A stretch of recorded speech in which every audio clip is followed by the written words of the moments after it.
We love stories where, against all odds, good comes through. The hero triumphs or love wins out.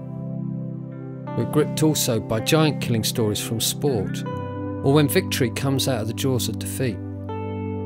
Fiction through literature and movies often follow this pattern. And so do the real-life stories contained within the pages of the Bible. They are stories of recovery from desperate situations, of disconnectedness, brokenness and hurt, both at an individual and collective level. The story of Jesus is typical.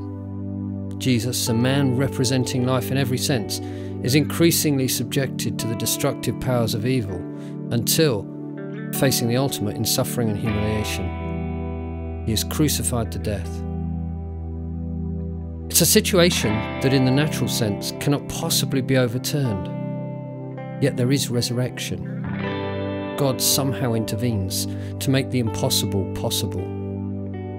Death to life. And is this maybe what the Bible is essentially about? Life from death? If it is, it recognises that the restoration is not due, well, at least in a primary sense, to the efforts of men. Throughout the Bible, the stories are of miracle after miracle. Human endeavour alone is insufficient. Situations that can only be overcome by supernatural power are overcome. It is made clear to us that God is the power behind the restoration.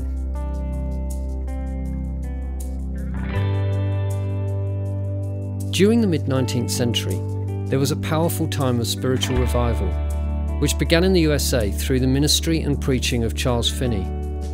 Ripples of it were felt in other countries, including Britain.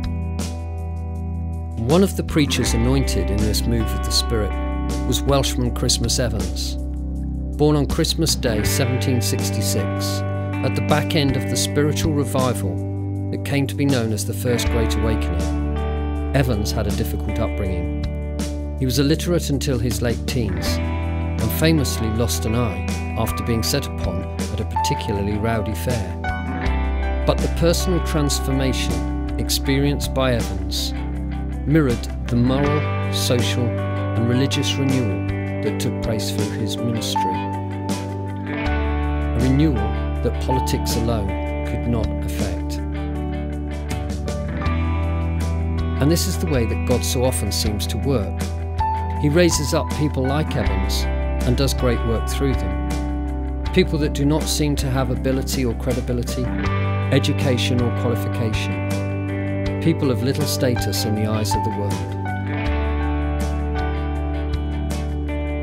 And such is the pattern of the history of spiritual revival. Spiritual revival takes place when society appears to have hit the depths. Christmas Evans suggested that revival is God bending down to the dying embers of a fire that is just about to go out and breathing into it until it bursts into flame. We see signs of death all around us, in our personal lives, our relationships with others, in our communities, in our churches, in our nations and throughout the world. Yet as demonstrated through Jesus, even death itself is not beyond the restorative powers of God. We have hope.